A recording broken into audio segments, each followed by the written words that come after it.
Students as well. Students are also being affected by this, some of these things. But so I'm sensing that there's much more of a desire and an intent among social workers and social work students to become politically involved, but they don't know how to do it. So I tell everyone, if you want to know how to do it, if you want someone that's had experience in politics as an elected official and who is a social worker, I'm the person to go to. And I've got a lot of things going on, and you can check out my website if you're interested. I'm not going to take up a lot of time. I'm talking about those things in particular, but that's my website.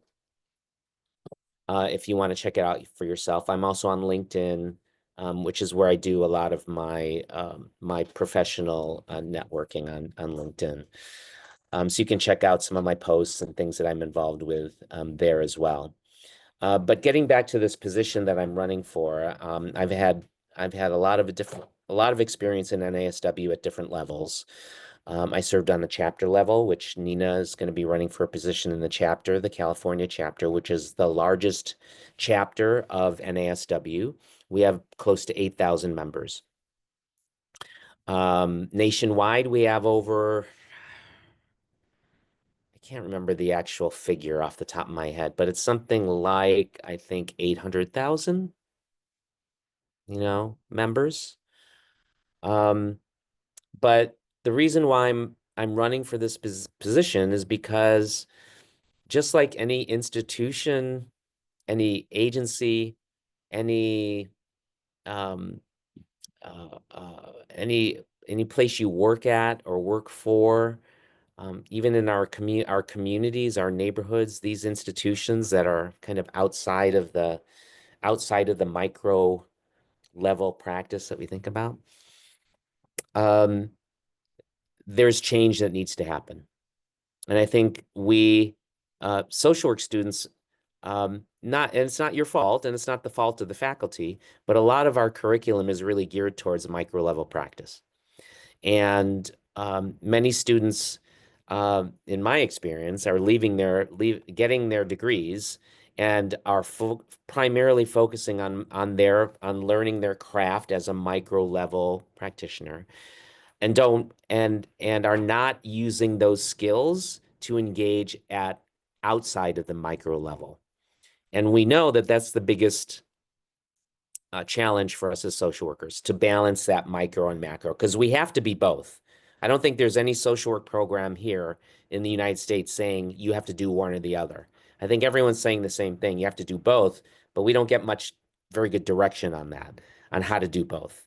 So I'm trying to add my piece by saying that, listen, even NASW needs change, right? All organizations need change. They need to be improving, and it's part of our code of ethics, right? We want to be competent and always be competent. Getting a degree does not mean you're competent. Competence is something you continue to work on as a professional social worker. And it's the same thing with our organizations. They are good. They're doing the best that they can. But there are areas in which they need to improve. And the same thing with NASW. That's why I am engaged and involved because I want to be part of that change. I want to be one of the people who are, if I am elected to the board, um, because the board of directors of a nonprofit, which NASW is, the board of directors at the national level has responsibility for the organization. We have fiscal responsibility, and we are responsible for how the organization delivers its services, which means delivering services to its members. I think there's a lot of room for improvement. I have a lot of ideas on how that can be improved, but it really comes down to three things: recruitment, retention, and engagement of our members, right? We need to recruit fiercely members. All right. So for example, in California chapter, I told you there are about 8,000 members. Do you know how many social workers there are that are practicing in California? Time's up. 75,000 social workers. 75,000 social workers uh, have identified themselves as social workers that work in the state of California. And yet we only have 8,000 members. But NASW is the largest association of social workers. So how can it be that in California, we only have 8,000 and there's 75,000 social workers out there? To me, it's a problem of recruitment. It's a problem of retention. We're not retaining members, right? Because students become members, but you know what happens, unfortunately? After a couple of years, you get the bill says, hey, now you have to pay not $55, now you have to pay $250 or something like that. And you're all like, that's too expensive for me. And then you stop your membership. That's a problem that needs to be addressed. And it's not your problem as students, right? It's the problem of the association. So we have to figure out how to keep you once you become a member. And you do that by, which is the third thing, retention or engagement. We have to engage you. So when you become a member and you pay your dues, I cannot expect you as an association, I can't expect you to just sit there and wait for something to happen or to wait for someone fabulous like Nina to say, oh, I want to get involved, right? And then she takes the initiative to get involved. We can't wait for you to get involved. We need to say to you, here's something you can get involved in. How are you going to get involved, right? And we're not doing that well enough. So that's why I'm running for president-elect, because the board of directors of our national association has the responsibility to ensure that those things happen, that we ensure that our CEO and all of the staff of NASW does something about those issues. Because if we don't have members who are paying their dues, we don't have money. If we don't have money, we can't hire staff.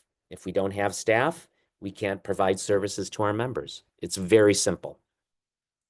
So, sorry, I wasn't keeping track of time, Dr. Bermejo, but that's me.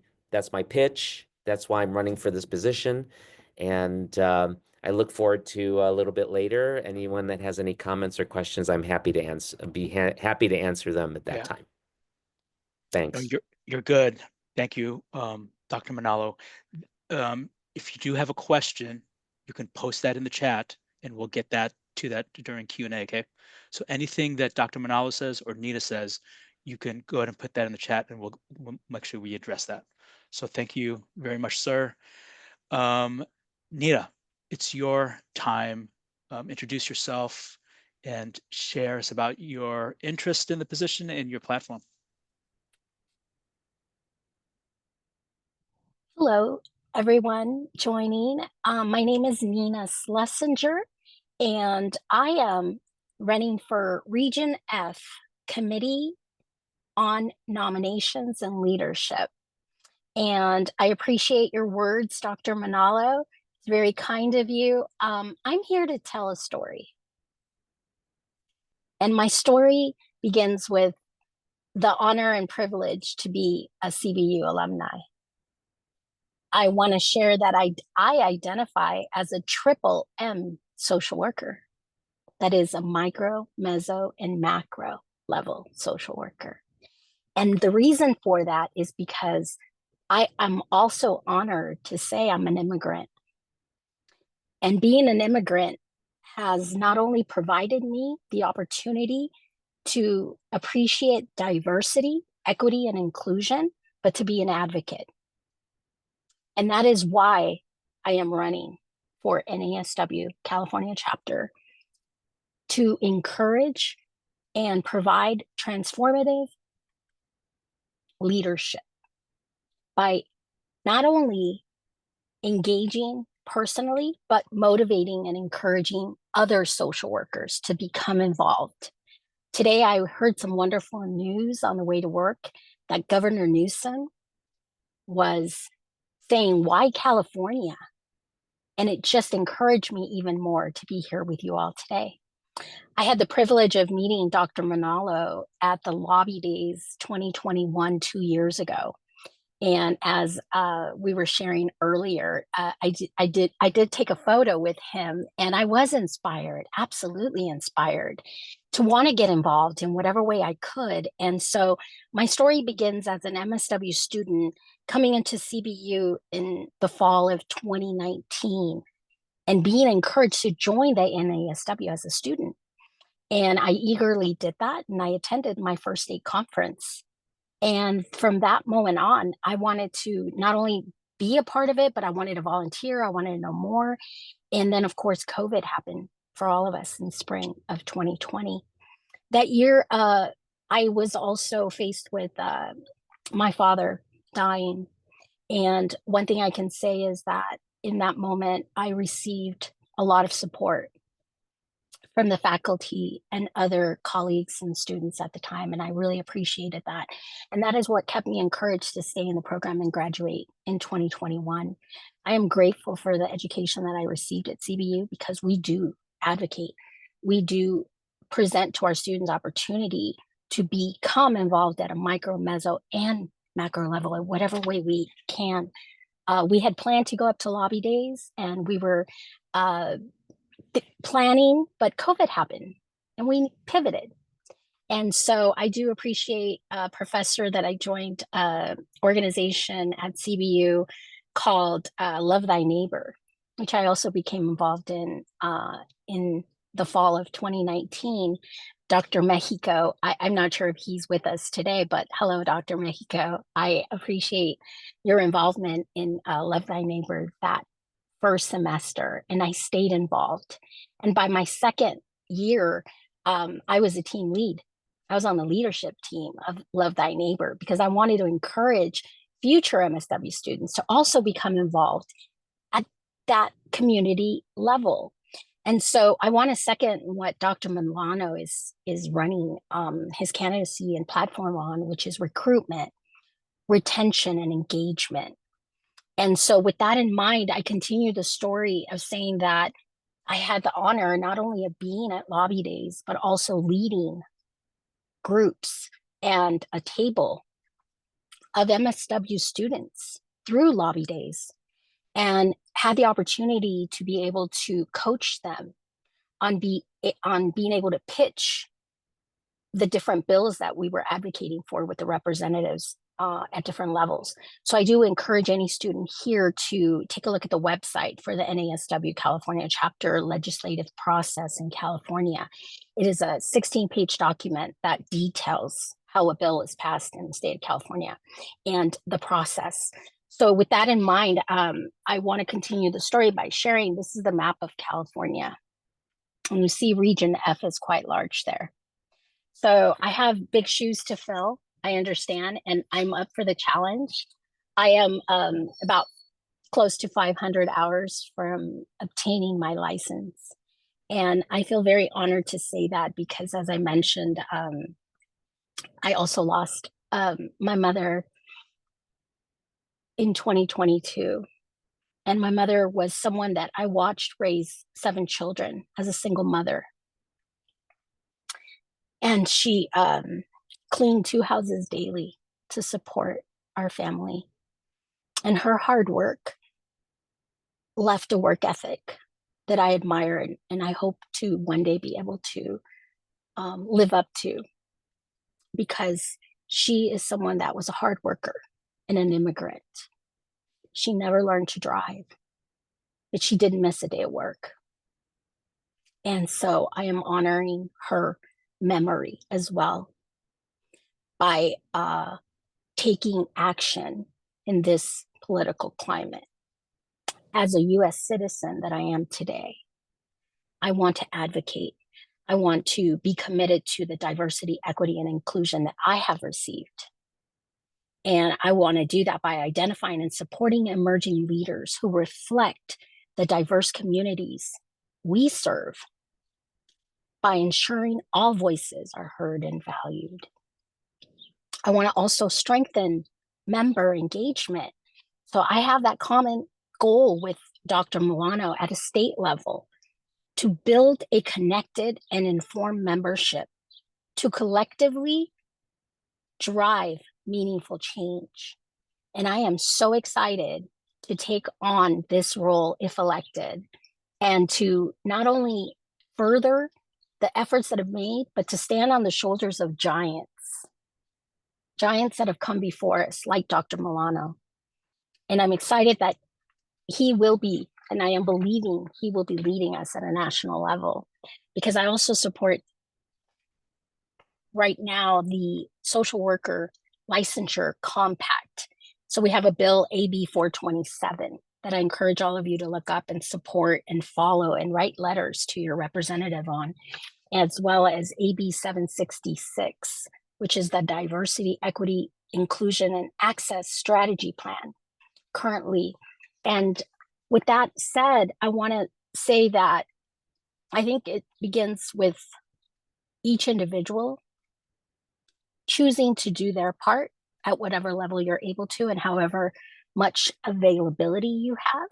And so I shared with you some of the personal challenges that I've had in the past 4 years since graduating from CBU. However, it has also been encouraging to me to want to not only for myself continue to personally grow ensure my professional development, but provide resources and be a resource for others as well. And so last state conference in the fall, the National Association of Social Workers, NASW California chapter, the conference was held in Oakland. And I showed up to inquire if we had a group specific for our Latinx community, because I wanted to rally individuals in our current political climate that we were foreseeing some changes, some upcoming changes that we're all seeing now in Project 2025. And so with that in mind, some of the leaders said, well, we are currently formulating the Latinx Council at the NASW. And I said, how can I help? And how we say at CBU is, here I am, send me. And so they said, we need 30 signatures. I said, that's all? Okay. So I spent 2 days running around engaging. I recruited other NASW members to sign so that we can formulate this Latinx Council. And I also recruited members who wanted to be part of the leadership for the Latinx Council to become involved. So I consider myself part of that formulation team. I was leading that. I'm not the only one. So I do encourage anyone here that wants to be a part of that Latinx Council to get involved and sign a petition that you will find on the NASW-California chapter website. I'm an advocate for that Latinx Council, and I am excited that we have right now 3 leaders who are leading out to formulate this council. And I'm looking forward to having all the 50 signatures that we need currently. And through those efforts, I met some wonderful individuals. Some of you are here today. I think I saw Marissa come into this meeting. And so I want to say hello. There's Marissa. Hello. We met. And so faculty at CBU that I met just last fall at the state conference. And so with that in mind, I just want to leave you with Governor Newsom's words from today. And those words were, why California? And those words are words that I think we should ask ourselves. Why California? We are Californians, and we have an opportunity and a responsibility to become involved at whatever level we can, with a phone call, with a letter, with any time that we may have as social workers to affect change, positive change for ourselves, for our communities, for our families, and for future generations. So I want to thank you, and I want to invite you to join me in the efforts by voting, and to ask you for your vote. Thank you for your time. Wow. Okay. Um, you never know who you're going to inspire. So you guys, whatever's fueling her, I'm just going to call it, it's rocket fuel. You know, we just saw something go up into space a few days ago. What she has is rocket fuel.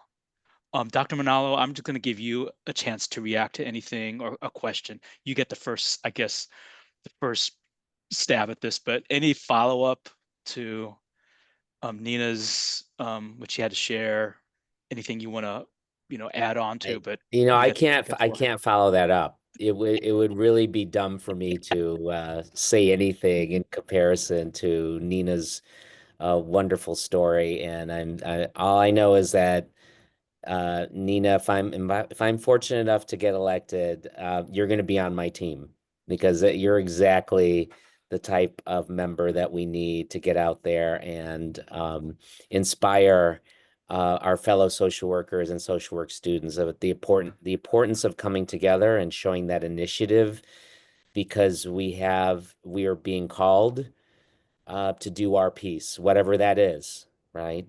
And I appreciate your stepping up. Yeah. Thank you. Thank you, Dr. Bajorquez, for dropping in those things in the chat. And then just a comment by Angel. I love the honor you take in being an immigrant and bringing that valuable perspective to NASW that can make others feel seen, empowered to pursuing the dreams of being a social worker and make that meaningful change. So let's open up the floor to any questions. Unmute yourself. Feel free to unmute yourself. If you don't want to do that, you can put that in the chat. But any questions for our candidates today? I had a question. Yeah. So I saw the ballot for Nina's position came out already. When is the president-elect position coming out? That ballot, has it already come out? Like when It should we has expect not. to look It for it? has Okay. not. Yeah. And that's, again, talk about things that need to be addressed and changed in NASW. We have 55 chapters, and none of them are aligned with the national election. That's a problem. We have about, at the national level, 10% voter turnout. Yeah. At the chapter, it's even lower, right? So that's a problem and it's something I definitely want to look into. But to get to your question more specifically, the ballot for the national election, all members, NASW members, will receive a ballot in the mail at the end of this month, and the voting will take place through the whole month of May. So once you get it, you have all month of May to cast your ballot. And this is a separate ballot than the one that Nina's on, but please make sure that you cast your vote definitely for Nina. But you can check out on the national ballot, you'll see the candidate who is my colleague, Dr. Bullock, who is on the ballot for the same position. And, I encourage you, don't just take my word for it or Dr. Bermejo's word for it or anyone else on this call. Go and be active and engaged. Find out who's running. There are a couple other positions that you'll be able to vote on for the national board. And if you follow me on LinkedIn, I'll be putting out lists of names of people that are running on the ballot that I endorse. And so you can use all of that information to be informed about the best members that will represent you on the national board. But thanks for the question. I just want to thank and just also note Dr. Lisa Ariano, Victor. She is the director of the. I need to get this right. She's the division director of the MSW program at CBU. And Dr. Ariano, how many students do we have right now, MSW? Yeah, so I'm the program director for the MSW Program program, not the Yes. division director. But Sorry, program director. we've been growing every year. So Nina, since you've been here, we've probably grown plus 100 students. So we have about 350 MSW Wow. students. We're the That's largest, great. the largest program in the division. And so I love that. Nina, you're representing us well. And Victor, you've been a wonderful community partner with us. And so I appreciate you both coming and speaking. I see a lot of our MSW students on the call today. So thank you guys for coming. And let me just put a plug in too. We, the faculty leadership team, had met recently with Kimberly Wormsley, who is the president of the NASW's California chapter. And we are looking at actively starting a CBU chapter of the NASW unit. And so be on the lookout for more correspondence on that. Dr. Maddox is directly involved with starting up the unit here. And so we hope to promote that soon and do more at a state level. So thank you guys both for sharing your information and what your vision is. I love to hear it both. That's awesome. That's awesome. And if when Nina is elected to her position, I mean, you're going to have, obviously you have a lot of members here that you can recruit into leadership positions. So I is exactly what I've been talking about in terms of engaging, because you should be all of us should be engaged at some level. So that's really great. Thank you, Dr. Ariana. It's nice to meet you, and I'm glad to be of service to you and to CBU. Yes, if I can add, Dr. Ariano, it's so wonderful to see you. These professors are so incredible, Dr. Milano. I really want to highlight them and their the way that they pour into the students. It's inspiring, and I am a product of their work. And so I want to highlight you both and appreciate so much time that the time that we spent together. I'm grateful, as I mentioned earlier, that I'm about 15 minutes from CBU right now. And I currently live and work in the same city, which is Corona, and that is very exciting. So you will see more of me on campus. We will see more of Nina Schlesinger. I am sure about it. Thank you guys. Any questions, comments?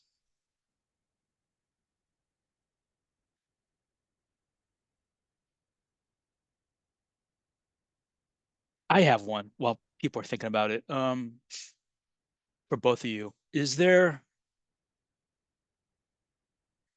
a skill that we may not be aware of? So okay, so Dr. Manalo talked about this divide and this kind of balance we're trying to seek between the micro and the macro.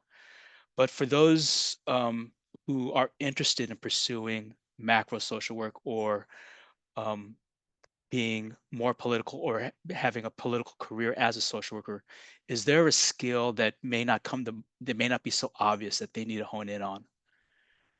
Either of you want to reflect on your journey, your pathway, and what your observations right now amongst students and how the programs are shaping them or not shaping them for this kind of opportunity? What comes to mind in terms of a skill that is really critical and need to pay more attention to? Well, I'm happy to jump in, but if Nina, you wanna go first? I will follow your lead. You'll follow my, okay. All right. Well, that's a great question, Dr. Bermejo. In terms of skills, which is, more direct to answer your question directly, you don't need any other skills. You just need to practice your social work skills, right? Because the essence of our social work skills are about creating relationships, maintaining relationships. And in our code of ethics, it says very clearly, when it describes the importance of relationships, right? Because that's a value, that's a principle that we have in our code of ethics. We value the importance of relationships. Why? Because we all know this, but it says it in the code of ethics. Relationships are a way to create change. Relationships are the means to create change. We know that on the individual level, which is why we spend so much time in internship and process recordings and all that kind of stuff, right? To improve our relationships with our clients so that we can facilitate change. The same thing is true outside of the micro level. If you want to facilitate change in your neighborhood or your communities, you need to know people in your neighborhoods. You have to network with them. If you want to change things in your organization, you need to know if you're working at an agency, you can't just do your job and focus on your caseload and your clients. You have to know your supervisor. You have to have good relationships with your coworkers. You may even have to, if you want to pursue that type of change in your organization, to meet people higher up in the organization in the administration. And you can do that if you know how to create, and maintain good relationships. And we should all know how to do it because we're social workers. So in terms of specific skills, no. You just have to hone your skills, right? So I always tell my students, when you get out, when you're even in your internships, do not stay in your silo. When you're a student, that's a perfect time to meet people in your agency. You probably could even go into the CEO or the executive director's office and say, I'm a student, I'm an intern here, and I'd love to learn from you. Yeah. Who's going to turn you down? Right. Right? All of us that are in academia, we do this because we love having students telling us, that we actually have something to share with you, right? To help you to learn. Everyone loves that. You're in a great position to do that. But you can do that even after you graduate, right? Because we don't know everything. And this is the second piece I would say. I'm sorry, this is long. You'll have a lot to comment probably on this. But the second thing I would say is this. If you want to get a job or find employment at some point that is not micro level, that is not a micro position, okay? My best advice to you would be this. Find the people that are doing the kind of work that you want to do. Meet them, and then just like what I said before, say, hey, I want to learn. I want to learn from you. I want to learn, how do I get this position? I want to learn who I need to know. I need to learn, are there extra certificates, classes, experience? Like, tell me how I can get to do the work that you're doing, because I love the work that you're doing. And then you're using your relationships, right? So again, it all builds on having good relationships with people. And then actually, like Nina has done, is just say, hey, when the opportunity is, I'm going to jump in and say yes, even if it's a volunteer opportunity, right? Or even it's just a few, just a one shot meeting you have with someone, you have your 20 minutes, you could get the best referral from that person in 20 minutes. That would change your life and change your career trajectory. Because last thing I'll leave you with, and on this question, I'm sorry I'm hogging up so much time, but I have so much that I want to share with all of you. When I was an MSW student, I would never in my life have anticipated that I would be doing today, over 30 years later, what I thought I would be doing when I was a graduate student. I never would have imagined the career and the life I have built, and with the help of other social workers and family and friends and loved ones and all that. But I never would have imagined that I would be here where I am now. So what that says to me is, when I tell students, I say, I have the fortune and the benefit to look back over 30 years of my career and to say how amazing it's been. That's where you're at. So if you may think you want to be a certain kind of social worker, but guess what? God's going to open a door and is going to say, okay, what are you going to do? Right? Like Nina said, here I am. Right? Are you going to walk through the door? Or are you saying, oh no, I wanted to do this. I think this is where I'm supposed to go. Right? You have to be open to allow, right, the spirit to work and to take you where you're supposed to go in the grand plan, in the grand scheme of things, right? Because like I said, I never would have imagined. Would I do it differently? Absolutely not. Mistakes, heartache, trauma, everything, never. because what I'm doing right now, I know this is where I'm supposed to be at this moment in time. So thanks for the question, Dr. Man, I'm Appreciate telling you, that. I think Victor and I got our MSWs the same exact year, because I'm nearing 30 years, 29 years. He's actually fellow Filipino, so that's another reason why I love him. But also, so you guys need to track this, right? He talked about mentors. He talked about you may have a certain idea, but you got to be open. And when opportunity comes, you got to seize it. So there's decisions along the way. I would imagine, Dr. Manalo, that there were there was key decisions, right, along the way. Before we go to Nina, just Absolutely. what was one decision that you made that changed the trajectory, or was it a turning point or key to your career? Well, it's a great question again, and I'll keep it brief, but um, it really came out of um, my uh, my dissatisfaction with what I was doing here at Cal State LA as an associate professor. And academia um, is not, I know it's different at CBU because I've met a lot of your faculty. I know it's different there, but here I felt unsupported. I felt like what I was doing was not important in the political sphere because that was my direction. I was like, I'm doing this macro. I'm gonna, all in on macro. And I was not appreciated for that. I was not promoted for that. I was not, so I said to myself, you know what? If I'm not in a place that is not supportive of who I am and what I bring to this department, I'm going to go. So in 2017, I had a tenured position here and I was associate professor and I said, I'm leaving. Wow. You don't want to be with me? I'm leaving, right? That was a key decision in my life because what I realized when I made that decision, when I realized that I wasn't being valued, I said, I'm not going to, how long do I have to wait till someone says you're valued? Yeah. I'm not going to wait. I'm going to go somewhere where I'm going to find a place where I'm valued. And now I'm not affiliated. Cal State LA is my only institutional, I have to do this because I have to pay the bills and I still have a kid that's graduating from college this year, right? So I have to do this work. But the other work that I'm doing outside of this university with NASW and other volunteer things and commissions and boards and things, that's where my heart is.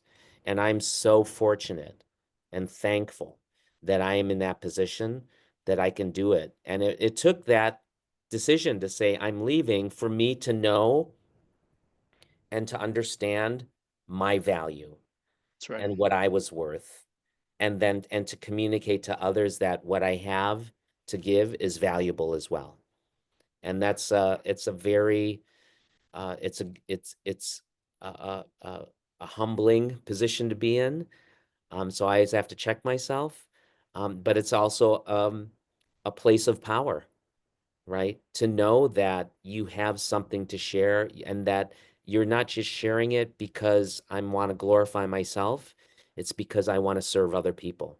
Yeah. And that's why we're all social workers, right? We're doing it to serve others.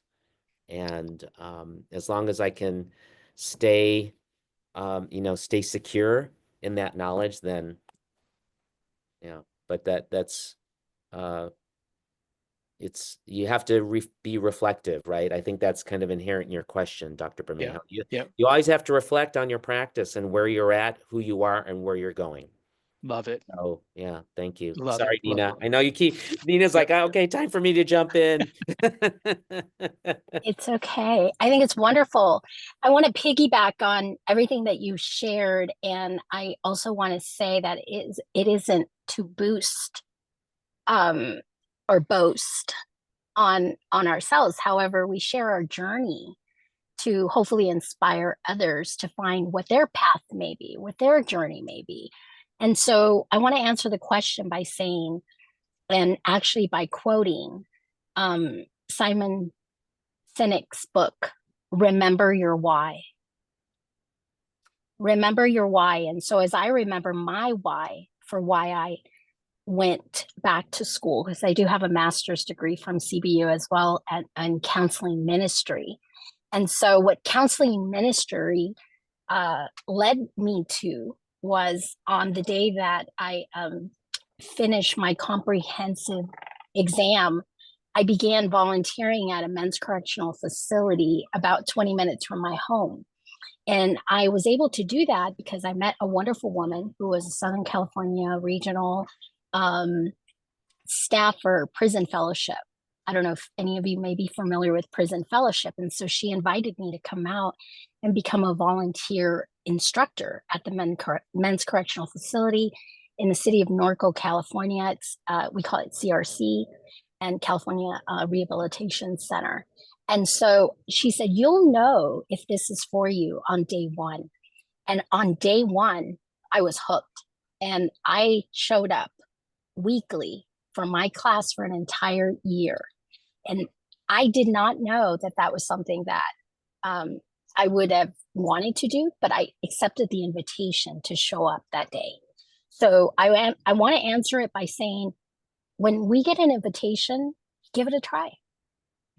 Give it a try. So that's a simple answer. However, you just never know, because that's one way of exploring our strengths. And so my why is also for obtaining my MSW that I was working as a wraparound facilitator. And so frequently people would say, are you a social worker? And I would say, no. And they say, oh, you act like a social worker. Everything you do, you seem like a social worker. And so I started to inquire from my colleagues that were MSWs and ACSWs, what is a social worker? And I found out I was actually a social worker. I just didn't have an MSW. And so I said, wait a minute. And then I said, this is how I will identify myself. I have the heart of a social worker. And that led me to go on a trip to Israel and do some soul searching. I spent 10 days in the Holy Land. And that led me to apply to CBU for my MSW. And that is my why. That is my why for coming to CBU, to obtain my MSW. And that has been my why from that day forward, to continue to seek what is my purpose, because I want to live my purpose. And after COVID, when I was returning to school, I took a part-time position working for Bethany, that is a national nonprofit. And so I was a pregnancy counselor. And as a pregnancy counselor, it was also a national nonprofit that is options counseling for individuals that are experiencing unplanned pregnancies. And it really connected to my story, which I won't get into right now, but that is a position that was eliminated during COVID. And so I had to seek other employment in the transition from my first year to my second year as an MSW student. And I was looking at listings, and I found a job description for an organization called Mercy House. And long story short, I became an outreach worker during the summer of 2020. And through that outreach work, asked if I could not only be an employee, but if I could do my internship at Mercy House. And that led to that internship. And so that was my second year internship. And so I was promoted to case manager. And that year, that second year, becoming a case manager was something that was new for me. However, I then was promoted to lead a team of case managers, and we were the whole person care program team. And it was an amazing opportunity during COVID to be a part of the journey to help individuals become housed in the state of California. And so we saw many of the funding that we were receiving from Governor Newsom just become so life-changing for many Californians that were experiencing homelessness. And so I want to leave you all with this as a final answer to your question, Dr. Bermejo. And I want to say that I learned this in your class as well as Dr. Ariano's class, and that is culture.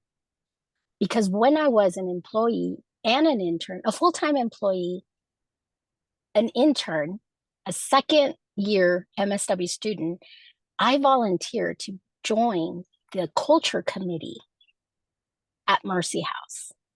And through that, during our lunch hours, we would have meetings about our culture. And so something Dr. Milano spoke of is, and I think, and I don't know if this is accurate, but this is my observation here, that there is a culture that we want to set for NASW. I want to be a part of the culture change that happens at the state level.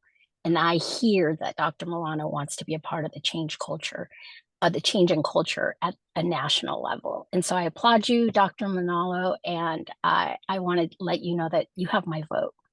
Yeah. Okay, they have each other's vote. Okay, and they're asking for yours. Thank you, Nina. Angel asked a question, Dr. Manalo. Can you explain a bit more about your plan to retain members? I know that's one of your platform positions. Absolutely. Yeah. I was about to type in a response, Angel, but I think it's better if I just give you an example of what I'm talking about. Um, as the president of the board of directors, as in any type of board that you work on, even on a council, a city council, or a legislative body like a legislature, the state assembly or state senate, no one has the authority to make any decisions by themselves. So even if I get elected to be president and I serve as president of the board, it's not my word goes and everybody has to do what I say. That doesn't work that way. It works because you have a culture of a collaboration and partnership, and you work hard to listen to people and their varying experiences and ideas and suggestions. And then you try to develop some consensus about what's the best decision, what's the best way to move forward. And I have a plan in my head because, I'm experienced enough to know what it would take to improve the retention of members, but I'm not wedded to that because I can't just say it and have it be done, right? I have to work with my board of directors to say, here's a problem. What are we going to do about it? And then we come up with that decision. So an example of that very quickly is that I was talking to the executive director of the Arizona chapter, and she was telling me that in her chapter, they've actually increased their members, while other chapters, many of them are losing members. So I said to her, if if I were on the national board and I saw that Arizona was increasing members and other chapters were losing members, I would say, hey, Brandy, what are you doing? Right? And let's meet with all the other chapters and say, okay, how can we do what Brandy's doing so that we can all increase our members? And for the national association to provide the resources, money, staff, volunteers, whatever it takes to make sure that we use that as a model. And she's not the only chapter. There are a handful that are actually gaining members. Why? We need to find out why, what are they doing that works, and then support them so that they can continue to do it, and we can do it in every single state chapter that we have.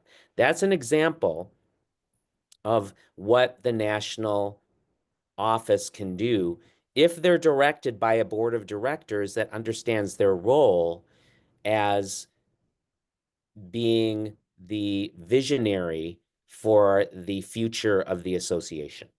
That's what I see our association doing. Wow. Okay, Thank we you. are at time. Thank you, Angel, for your question. And I know that there Thank was you. one other Great question. Thank you.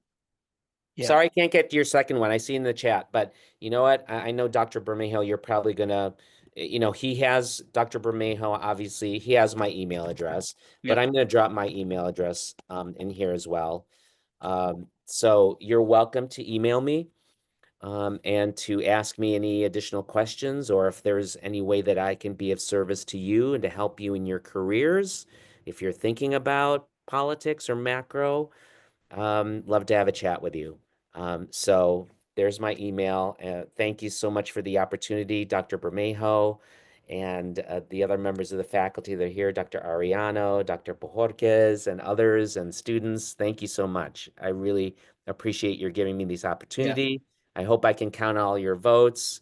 Look for your emails at the end of April. and cast your vote quickly. Don't wait. And also vote for Nina. Yes. So Dr. Manalo, can you just drop your website in the chat one more time? And Sure, yes. check that out. There's a lot of great content there. Nina, you get the last word today. So final word before we drop off.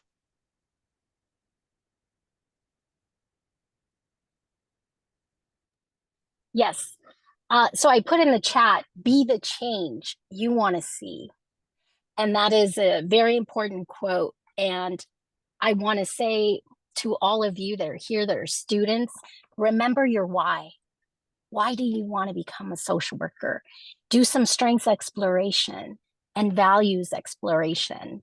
Those are some of the most important groups that I run in my current position, because I want to inspire others to identify their strengths so we can better work together as a team, and together we can affect change.